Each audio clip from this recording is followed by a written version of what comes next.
Before we begin, just a few housekeeping items. Please keep your microphones on mute. If you wish to ask a question during the talk, then please type it into the chat function, and Jack Jacobs, who's also on this call this evening, who's going to be comparing, he will direct those questions to our speaker. The event will be recorded for use on our website, so we can share it with those who were unable to attend today. And now, stepping up to our virtual podium, I'd like to introduce Katherine Garrett-Cox, who, as one of Britain's most prominent businesswomen, has championed environmental, social and corporate governance, otherwise known as ESG, throughout her financial services career. Currently, she is Chief Executive of Gulf International Bank Asset Management, and prior to that, she served on Deutsche Bank's advisory group for 9 years and was a member of the Prime Minister's Business Advisory Group under David Cameron. More recently, Katherine has been made chair of recipe box firm Gusto, the British meal kit company, which was founded 10 years ago and is one of the UK's few profitable unicorns. A unicorn is a privately held company valued at over 1 billion. And no, I did not know that before this evening. Katherine was awarded a CBE for services to the asset management industry and a charitable services through the Baring Foundation. I think you'll agree from all of that amazing intro, that she is very well qualified to talk about her vision of companies of the future and how they need to redefine themselves to stay relevant for the workforce of the future. As I said earlier, after her talk, she'll be questioned, possibly interrogated, by a current 6'2" Radleian, Jack Jacobs, who will also direct any questions from the chat function to Katherine on your behalf. Finally, that is enough from me now. Over to you, Katherine. Thank you very much. Well, good evening, Caroline. Thank you very much for such a generous introduction. And it is wonderful to see so many people on the call this evening. In terms of my talk, I really wanted to start by going back in time. So last November, we were hugely proud to have the opportunity to see our son, Cosmo, confirmed in the beautiful newly enlarged chapel at Radley College. The complexities of trying to hold a confirmation service during the pandemic had led to numerous delays, so the chance to finally celebrate with him and many other boys who had waited so long for this much planned milestone had particular importance to all of us who were there that day. During the service, the Bishop of Dorchester spoke about the need for the boys to reflect upon the specific mark they wanted to leave upon the world.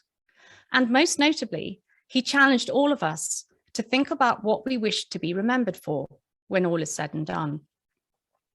This was very much being said in the spirit of Remembrance Sunday, when we all have an annual opportunity to reflect upon those who have laid down their lives over the years, those who have paid the ultimate sacrifice. However, it did cause me to pause and think about how Bishop Gavin's words had relevance to our conversation today. In large part, therefore, the topic that I would like to discuss with you this evening is centered upon what really matters in our own lives, what drives us, what gives us purpose, and how it's so critical for each of us to believe that how we spend our working days actually makes a difference. This January marks the start of my 32nd year working in financial services. And in truth, if anyone had asked me when I was leaving school what I thought I'd be doing now, I am pretty certain that financial services would never have featured. As someone who spent most of my time at school embracing foreign languages, music and drama, a career in the city appeared completely at odds with an industry that didn't seem to fit with my purpose.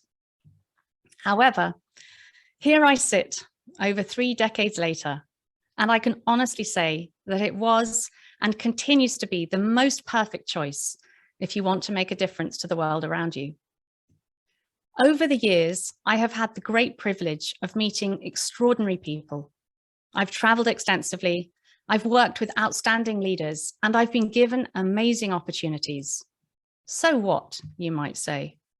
Well, as Winston Churchill once said, with great power comes great responsibility. And so I have made it my mission in life to build, transform, and develop asset management companies, to invest in businesses that offer exceptional returns for those willing to jump in, and most importantly, to identify and mentor the next generation of leaders. One of my old mentors once told me that it is possible to do well and do good, and this mantra has been a driving force in my professional life.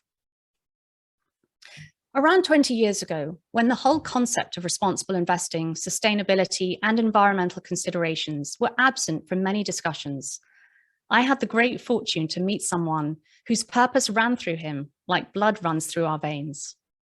He is an old Radleian, and from the moment I met him and we worked together, I was hooked on the notion that you can invest for good. You can encourage companies to make better decisions that look after their employees, protect the planet, and this leads to better governance and better performance all round. We had the great fortune to work together for 10 years in 2 different organizations, and through our conviction that this was the right way to make money, we became one of the founding signatories to the United Nations Principles for Responsible Investment in 2006, where 60 investment firms gathered in Paris to sign a groundbreaking declaration to support these principles. The UNPRI, as it is known, is the world's leading proponent of responsible investment. It works to understand the investment implications of environmental, social, and governance, or ESG, factors, and to support its international network of investor signatories in incorporating these factors into their investment and ownership decisions. The PRI acts in the long-term interests of its signatories, of the financial markets and economies in which they operate, and ultimately of the environment and society as a whole. 16 years after becoming a founding signatory, I'm thrilled to see that these principles are the global standard for the investment industry, representing over 3,800 signatories at the end of 2021, collectively responsible for over $1 trillion of assets under management worldwide. Working with my team, we also helped to shape the Transparency and Supply Chain Initiative within the Modern Slavery Bill, where I found myself debating this topic in the House of Commons. In addition, we spearheaded the investor movement to promote the Rana Plaza Fire and Safety Accord, mobilizing trillions of dollars after the collapse of the Rana Plaza garment factory in 2013, where over 1,000 mainly female garment workers died. Ever since then, a key part of my investment philosophy and motivation has been to seek out those companies that are solving the world's greatest challenges. These challenges can be for our people, for example, affordable care, medical efficacy, fitness or safe mobility, or our planet, water, clean energy, electrified mobility, future food systems. My investment philosophy, in essence, is to find businesses that do good and align purpose with their business goals. I firmly believe that these are the companies that will generate superior financial returns by driving positive societal and environmental change, and thus the reallocation of capital towards these firms is the role that forward-thinking investors should take in creating a better world for future generations. This is what we do at GIB Asset Management. By way of example, I'd like to highlight 3 case studies of companies that I've been exposed to who are seeking to tackle some of the world's greatest challenges, a challenge that is central to or who has formed their purpose. The first example is Aptiv. Aptiv is a company that makes products and solutions of the highest quality to address mobility's toughest challenges and meet consumer needs for advanced technologies. They aim to transform society by enabling safer, greener, and more connected mobility.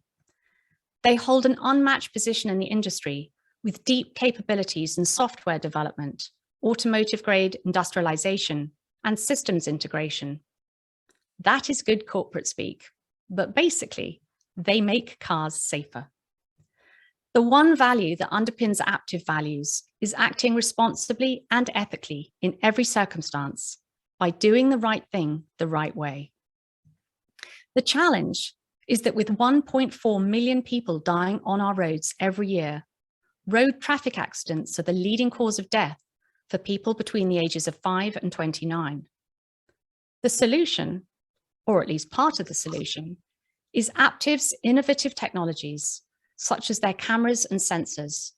And these are critical on our global mission to halve fatalities from road accidents by 50%. For example, they design sensors that activate the brakes in a car before it is humanly possible to react. The systems they create are known as advanced driver assistance systems, and these life-saving products are set to grow 22% a year to create a $31 billion market by 2025 in an industry that traditionally doesn't grow. My second example is Trane Technologies, a global manufacturer of climate control products for commercial and residential heating, ventilation and air conditioning, and transport refrigeration. With a focus on secular sustainability megatrends of energy efficiency and sustainability, Trane Technologies, in their words, boldly challenge what's possible for a sustainable world. They aim to bring efficient and sustainable climate solutions to buildings, homes, and transportation through their products, services, and solutions related to heating, ventilation, and air conditioning systems. Again, lots of words, but basically they support smart buildings. The critical positive impact that they highlight is the gigaton challenge, to reduce 1 gigaton of their customers' carbon emissions by 2030, which is equivalent to 2% of world emissions, or the annual emissions of the UK, France, and Italy combined. In essence, one company can change an industry, and one industry can change the world. They are solving one of the challenges facing our planet with real purpose. Their mantra is, today we take bold action, so tomorrow there's a better world for everyone. The scale of the global sustainability challenge is far beyond the capacity of the public sector alone. Sustainable finance is needed to complement it by channeling private capital into the transition to a low carbon and sustainable, inclusive economy. So my third case study is GIB Asset Management. We believe that the best way to conduct business is to have sustainability embedded throughout every aspect of the company or organization itself. It should not be added on retrospectively. There's a clear alignment between financial performance and purpose. Evidence shows us that in the long run, a high environmental, social, and governance rating translates to higher returns, even when compared to non-ESG related funds. With ESG at the core of everything we do, we have seen a clear alignment between incorporating these factors into investment decisions and better returns. In addition, embedding sustainability into the core of our business practices has enabled a more comprehensive review of the risks and opportunities, leading to better investment decisions. In 2021, the Morgan Stanley Institute for Sustainable Investing released a study called Sustainable Funds Outperform Peers During 2020 Coronavirus. The study showed that in a year of extreme volatility and recession, funds focused on environmental, social, and governance factors across both stocks and bonds weathered the year better than non-ESG portfolios. The research analyzes more than 3,000 US mutual funds and exchange-traded funds, finding that sustainable equity funds outperformed their non-ESG peer funds by a median total return of 4.3% in 2020. At GIB, our approach is focused on investing in good companies. However, a key part of our philosophy is also to engage with the rest, as everyone has to reach net zero. And to survive as a company, many need to transform into companies of the future. Engagement rather than divestment is essential, especially when it comes to the transition to a more sustainable future. Engaging with businesses over their sustainability decisions is a much more effective strategy to influence their behaviors than simply eliminating the company from consideration altogether. All of these companies of the future have a drive and commitment to sustainable and responsible business that is integral to all of their actions and decisions. Tackling the world's biggest challenges requires innovative collaboration, dedication, and a healthy amount of ambition. You may be surprised that thus far, I have only spoken about the private sector. In the past, solving challenges that our people and planet face was something that was incorrectly left to or assigned to governments, charities, NGOs. However, I hope that through my explanation, examples, and past experiences, it's becoming clear that the private sector does have a significant role to play, but it can't do it alone.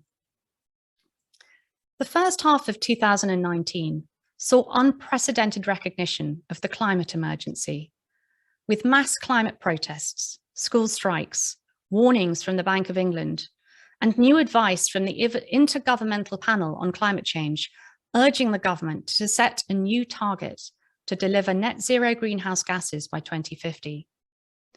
It was and continues to be clear that we need to act fast to deliver on this level of ambition to save our people and our planet. But emissions continue to rise. Globally, our current trajectory is moving us rapidly towards more than 2 degrees Celsius of warming, which for the UK will bring hotter, drier summers and milder, rainier winters, with an increase in the frequency and intensity of extreme weather events.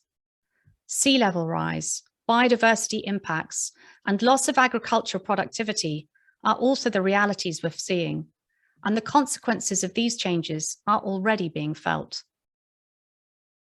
Climate change is the defining crisis of our time, and it's happening even more quickly than we feared. If we continue on our current path, we will face the collapse of everything that gives us our security, including food production, access to fresh water, habitable ambient temperature, and ocean food chains.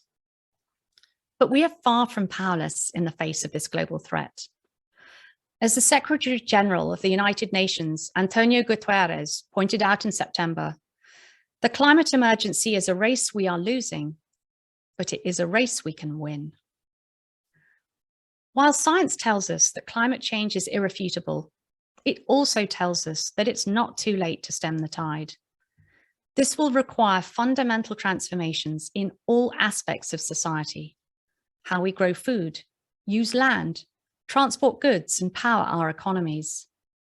But the climate crisis can only be dealt with by unparalleled levels of global cooperation and requires the involvement of a wide variety of stakeholders, communities, businesses, and other government bodies. In reality, it requires all of us. No individual or individual organization will have the power to directly deliver all necessary actions. But collective impact requires commitment, collaboration, and action towards clearly defined goals. That is why at GIB, we've chosen to partner with a number of leading initiatives and organizations focused on solving significant sustainability challenges, both in the investment management industry and beyond. We believe that through collaboration, we can collectively move from issues and challenges to solutions.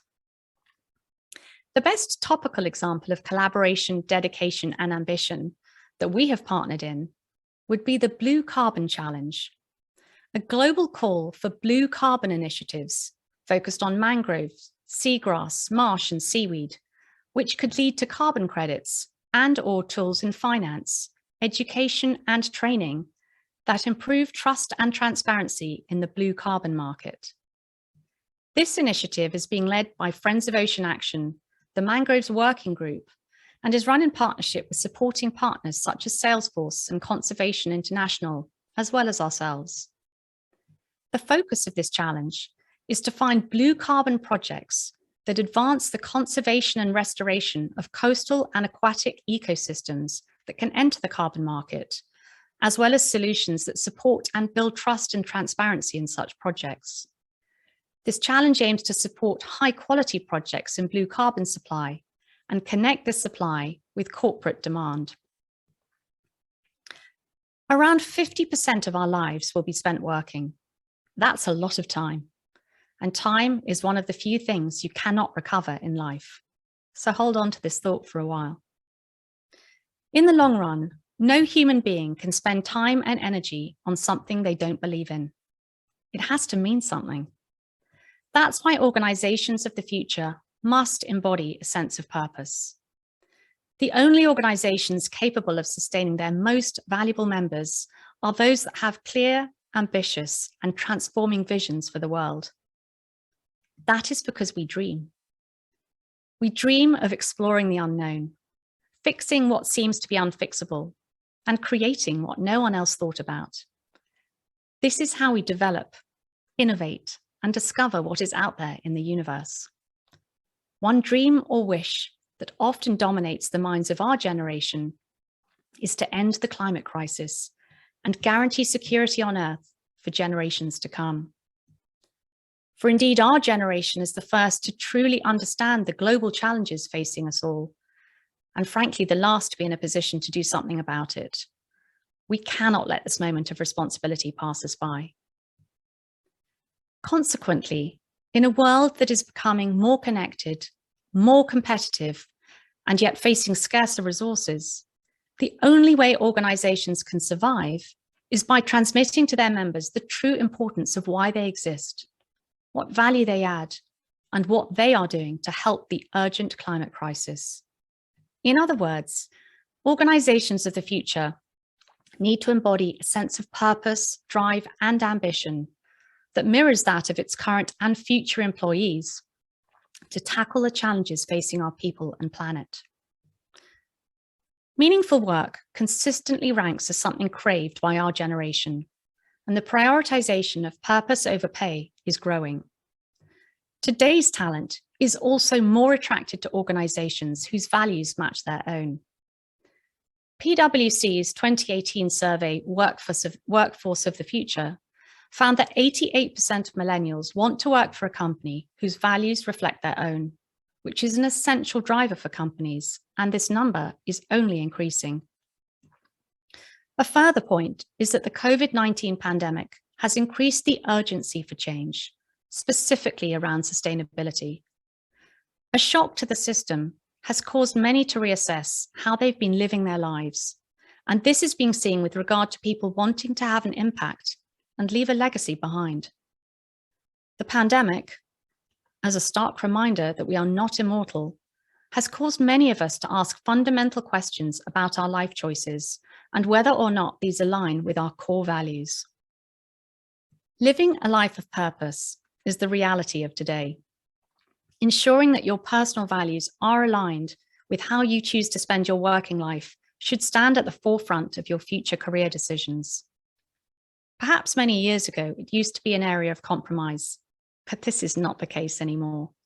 So I suggest that you put your career in the hands of organizations that are doing good and connect your purpose with your career. So many companies are looking to the future, but what of individuals and how best to be attractive to future employers? From experience, the sorts of skills and attitudes that I believe will make individuals successful in their future careers include a drive to inspire and encourage people, intellectual curiosity, digital awareness, being adaptable to change, working collaboratively, and seeing the success that comes from partnerships, acting on what you believe in, and resilience in times of uncertainty.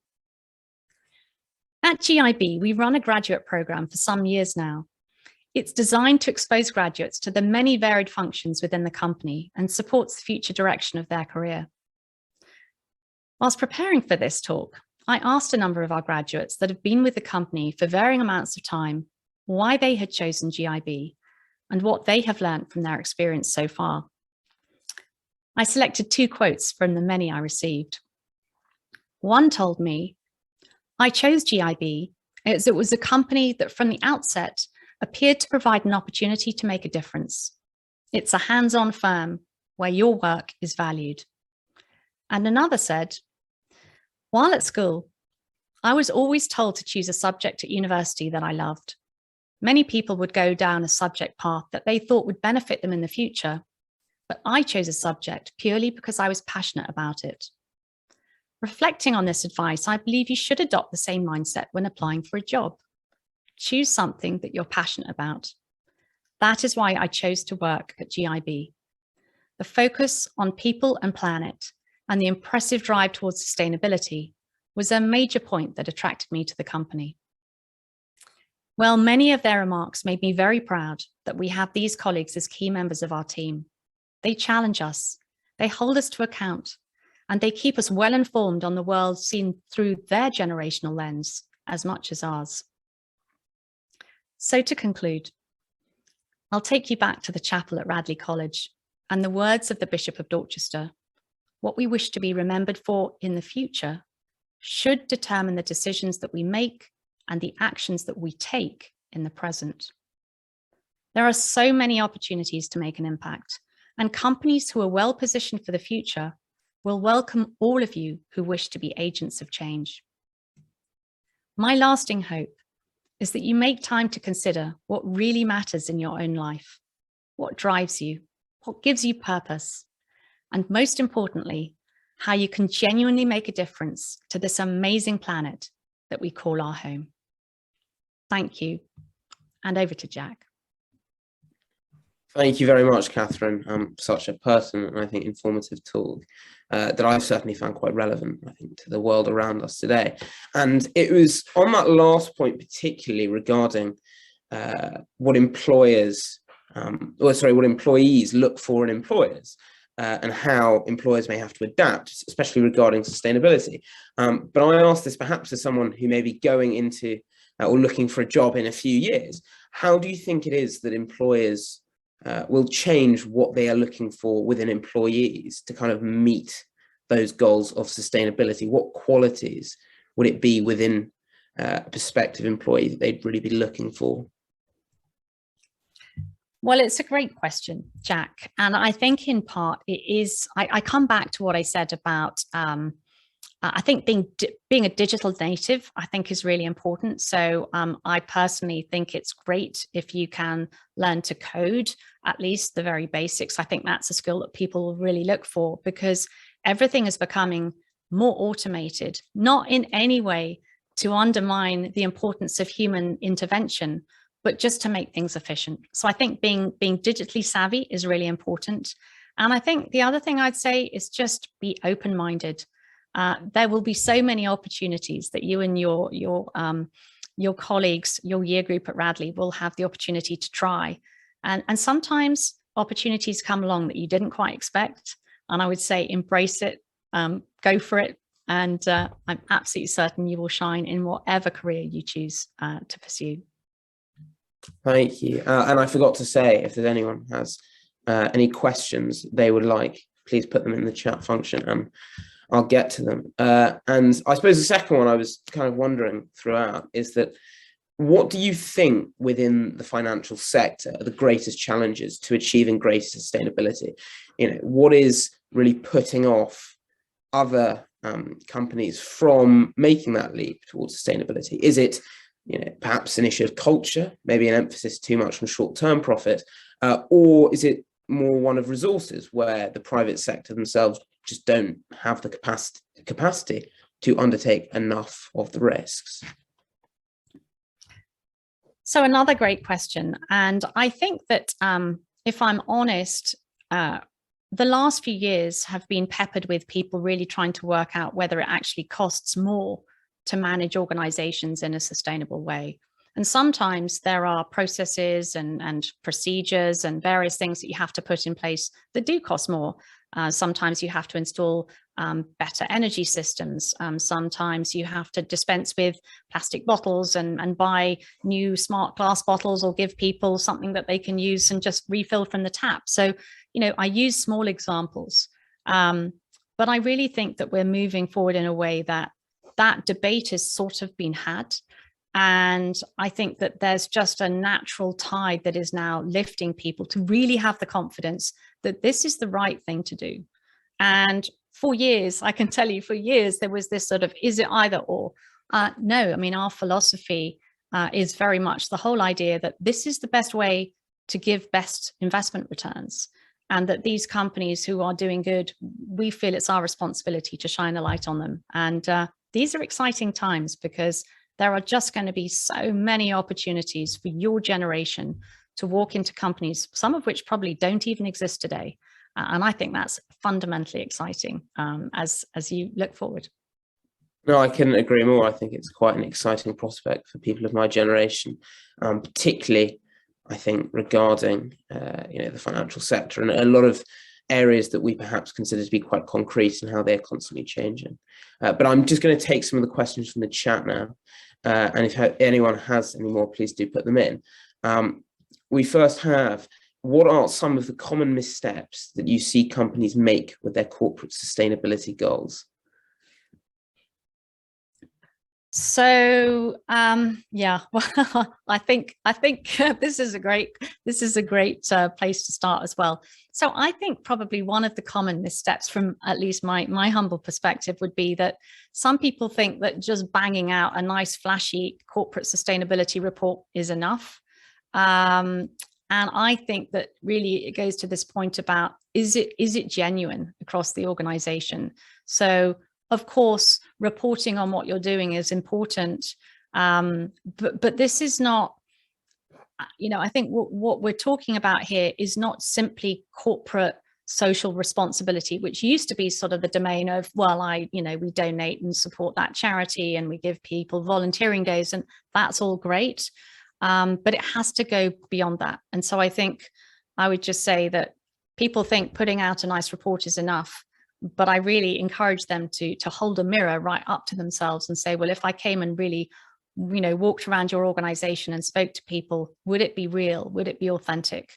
And I think it's only the people that are doing it for real who really, really get it. Yeah, I mean, I couldn't agree. And I'd probably ask a question there myself and just add, what do you think is probably the greatest risks with following a sustainable approach, and perhaps relating that to, I suppose, these common missteps that companies can make? How do we get around these risks?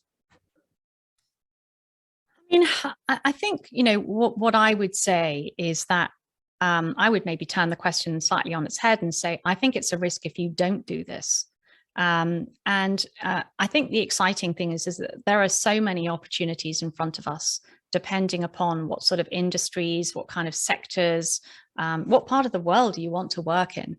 And I just simply think that probably one of the biggest risks, if I can again be so bold as to say that a lot of change is really happening at the grassroots level, if you like, in the guts of these organizations. I think it is sometimes a risk if those who are either running the organization or probably even those sitting in the boardroom, that they don't necessarily get it. And so I think there's been, a real need to increase awareness and education at all levels of the organization. But it is worth taking time to do this. And so even at GIB, I mean, we've really been on this journey for 3+ years now. It's not a lifetime, but we've come a really long way. But part of it is just engaging everyone through every single aspect. So actually, it's not something that we are telling people to do. They're coming up with these great innovations. And a lot of what we're now doing within our own business have been because people on the ground have said, how about we do this? How about we do that? And I just think if you can fuel people to be innovative and creative, that's a good place to start. Thank you. And perhaps relating to what you said earlier about, if you look back upon yourself now from the perspective of your younger self, what piece of advice would you give to a sixth form boy, such as myself, before he embarks into the working world?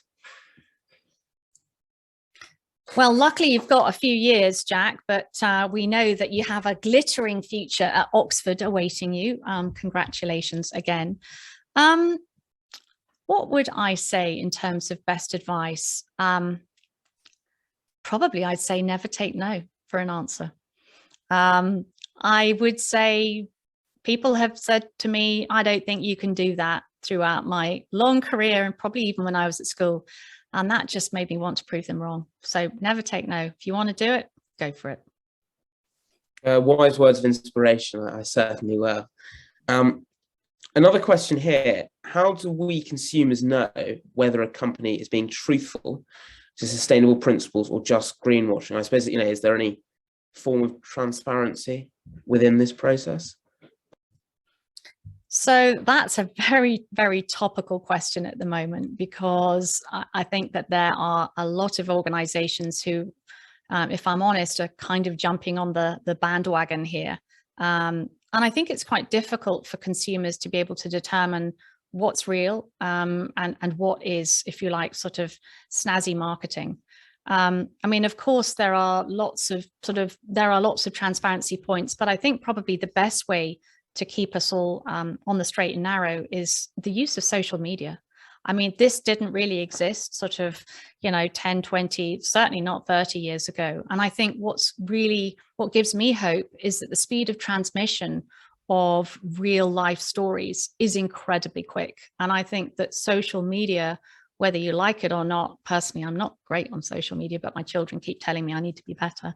I think that that is a good way to call, bad stories, bad news gets called out very quickly. And I think what's amazing is that the power in the hands of the consumer has become ever greater. I mean, if you think about even just how people are eating more healthily at the moment, I think people are much more aware of what they're putting into their own bodies.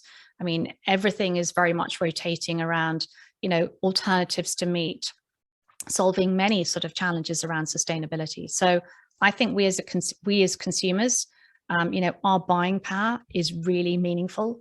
And I think if we force the issue on some of these things, companies will have no choice but to do the right thing in the right way. Thank you. And another one here, perhaps slightly more philosophical in its proposition, but does every purpose have to be altruistic? Should companies always be doing this simply to give back, or is there some kind of implicit self-benefit in that? And I suppose, is that right? Should companies always be doing it for selfishness or otherwise? Well, I'd like to hope that people want to do the right thing, actually. Corporate purpose in many sectors is to deliver strong returns for their investors, for their shareholders, for all stakeholders. But they also have a responsibility to look after their employees. And I think, history is littered with organizations who simply didn't even take things like health and safety very seriously. And some of their employees paid the ultimate price. So, I'm not sure that it's about being selfish. I think it's just about doing the right thing. But I really feel strongly that it's not a choice. You're not doing the right thing or making money. The two can be absolutely co-joined. And I think companies that get that right, those will be the ones that history will remember. Thank you. Another one here. Most of the biggest green companies got to where they are now, not necessarily being as sustainable as they are now. How do you think sustainable companies could grow now and in the future? Well, thank you, Charlie. It's lovely to see you on the Zoom call tonight. Thank you for that company, for that thought-provoking question. I think it comes back to one of the things that we were saying earlier, that I think the future of jobs is that they're going to be companies that just don't exist today. And I think that there are just so many different opportunities that will be created because of people's desire to be more sustainable. For instance, I can think of one company that I've recently met the CEO, and she's amazing. She's a female CEO, but she's really tackling this whole space of how do we both protect the oceans, but also take ocean products and actually do something renewable with them. So one of the things that they're doing is effectively repurposing seaweed into making it both something that can be used for packaging, but also, a product that potentially can have use in foods, because, seaweed is an amazing nutrient. So I think for innovative people, they will spot opportunities, and some of these businesses will scale massively.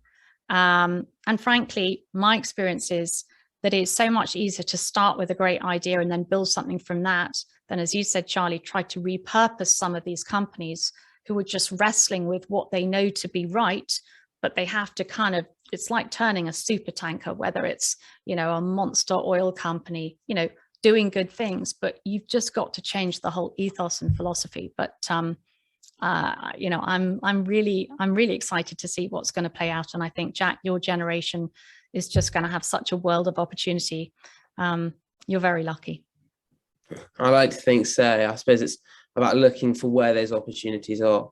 And I think that follows quite nicely into the next question, is where do you see in the world as leading in the path of sustainability at the moment? What is that kind of that exciting area at the moment that's really driving through on that front? That is another very, very good question. I mean, I think it's really, so a lot of things that I'm seeing at the moment are around how we create more circularity in our economy. So how we effectively repurpose things that we have forever, bought off the shelves, for instance, used once or twice and then throw away.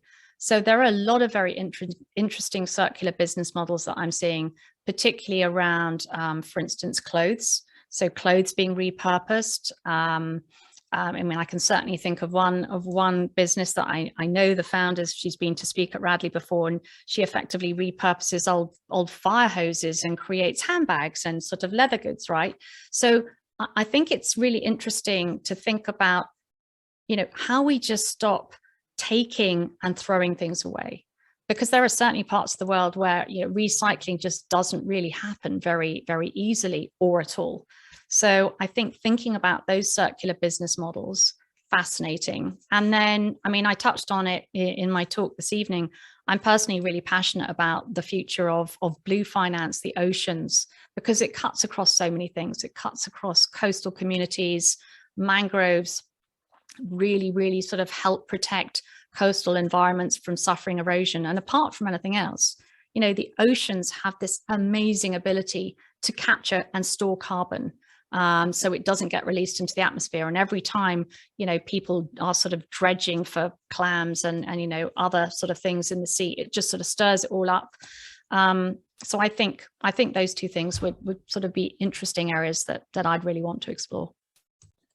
Definitely. I think blue finance particularly, but especially, people among my age place a lot more emphasis on the health of the ocean and a lot of the issues around that, and it's very much discussed issue. So I think blue finance, at least from the perspective of my generation, is something that I will be following very closely.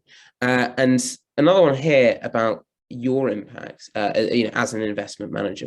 How can you have kind of a real impact on these sustainable strategies, and any examples that you can give to follow this? So actually, I'd refer back to one of the things I briefly touched on earlier this evening. So there was this horrific incident in Bangladesh where this garment factory collapsed. A lot of people died, and it was awful. What we practically did was work and mobilized other investors to basically lobby the companies who ultimately were having garments made in those factories to completely change their practices. And frankly, these were awful conditions. And we physically took the CEOs of some of these big clothing these big clothing retailers who have products made in parts of the world such as that. We took them to actually see, what they were responsible for. And we drove real change in their behavior. As I said, it was their buying power, transforming their supply chains, really thinking about the person at the end of the line who's maybe, basically making a t-shirt for, a few quid that they're going to sell for 30 quid in a shop in Oxford Street. So, that's just one example, but absolutely as an investor, if you engage in a way that is both measured, well thought through, and very purposeful, I absolutely have seen this work over the years. And there are two approaches. You can stand on the sidelines and throw stones, you can run away, or you actually work with the company, trying to get them to do things differently. And that is altogether more fulfilling all round.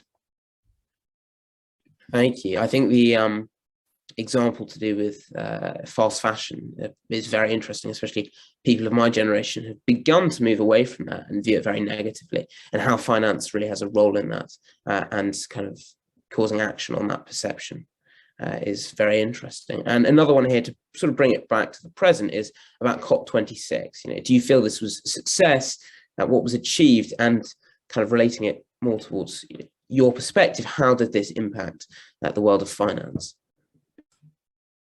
So, I mean, that's probably a whole topic in of itself, right? COP26, I suppose the most exciting thing about it was just down the road from me in Glasgow. So that was exciting. So I was very fortunate enough to have been in Paris when the real sort of groundbreaking negotiations took place around people's ambitions around climate change. And it was an extraordinary place to be that week. The atmosphere was just alive and the sort of hope was great. I mean, I think progress was made at COP26, but I'm not sure it was enough, if I'm honest. And a bit like I said to you, never take no for an answer. I just think we could have done so much more. And I think it really falls to each and every one of us to think about what is the role that we can play, because a lot of people doing something can make a big difference. But I think that, yes, in some ways, we moved forward, but is it really going to be enough? And I think most importantly, how do we ensure that we're holding people to account against some of the commitments that were either made, in previous years and really need to be driven through? Yes, and I think there's another question here that I particularly like to ask, and it's to do with cryptocurrencies. And a lot of people of my age group have been kind of using it as a way to really get involved within the markets. And do you think that people using cryptocurrencies, the progression of them in daily life is a threat to the climate, especially when we see a lot of the data around the huge carbon emissions and things like mining Bitcoin? Yeah, well, I'm no crypto expert, Jack. So if you've got the insight, fire away. It's definitely a hot topic. Is it real? Probably. Do people really know what they're getting into? I don't think they do. And does this mean that sort of cash and more traditional forms of passing currencies between people is dead? No. But I think we definitely need to find a way to do it in an energy efficient way, because I think it probably is here to stay, but it will be a fraught path along which some people will probably lose a lot of money. So I think, as they said in the city many years ago, buyer beware. Thank you. And to probably bring it to somewhere that I would say I'm slightly more familiar on, President Xi Jinping said recently that jobs will be prioritized over the environment, especially amid the kind of anxiety over an economic slowdown. And I suppose we can relate that to COVID and the damage that COVID has done to the economy in our own country. How will this impact China? How will this impact the West? And perhaps something I'd like to ask is, how will that impact, I suppose, the relationship between them and the potential for good on sustainable finance to be done between the two largest economies in the world? So I've spent some time in China, and it is an extraordinary country, but you really need, you need the support of China in order to drive forward progress on matters that impact the climate. There's no doubt about it. So I think the interesting observation is, as you said, Jack, what will statements like this do to China's standing in the world? And I mean, ultimately, it's a very powerful country where if they say something, it generally goes.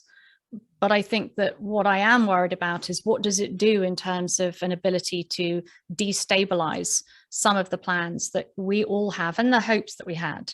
But it comes down to leadership, right? And as we saw in the States, when Trump was in the White House and basically took the US out of Paris and we'll just do our own thing, it created a huge amount of tension.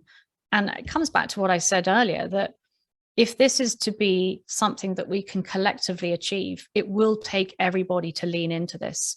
So there are going to be bumps in the road, no doubt.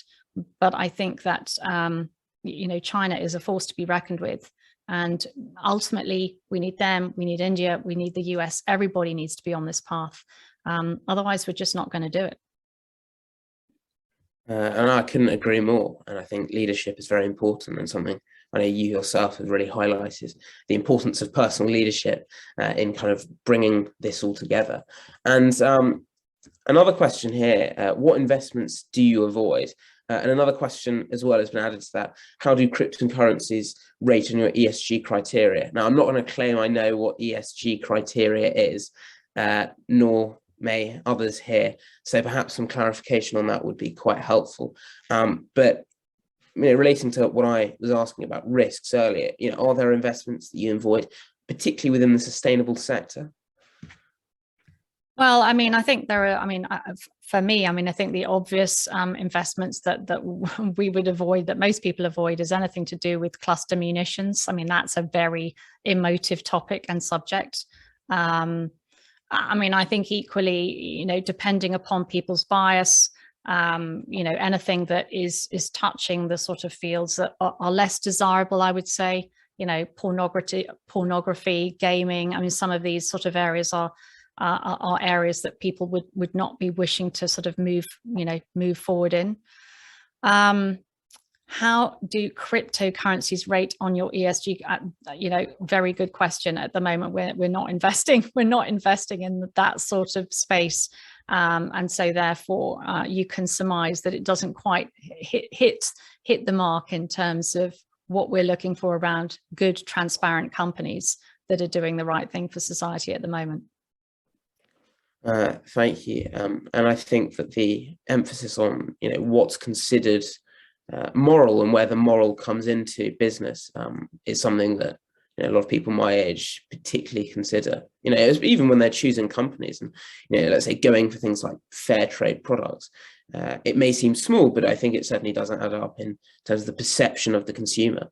And the last question here, from your own experience, when you engage with companies to change their ESG behaviors and principles, how often are companies not willing to change? What is kind of limiting them? What is stopping them? Is there any kind of hesitancy within a company?